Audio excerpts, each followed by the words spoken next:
আমি সস দিয়ে দেবো। বাড়িতে যদি গেস্ট আসে তাও আপনি ঝট করে এটা বানিয়ে ফেলতে পারেন।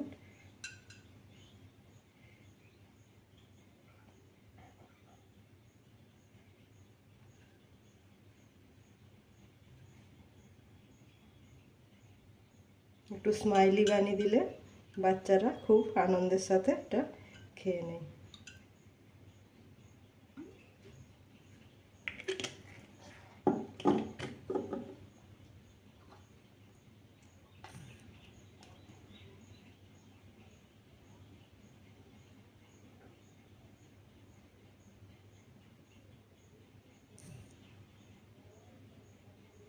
তো হয়ে গেছে আমার রেডি চটপট। এটা সকলেরই ভীষণ পছন্দ হবে দেখলেই, আর খুব কম সময়, জাস্ট 5 মিনিটেই হয়ে গেল।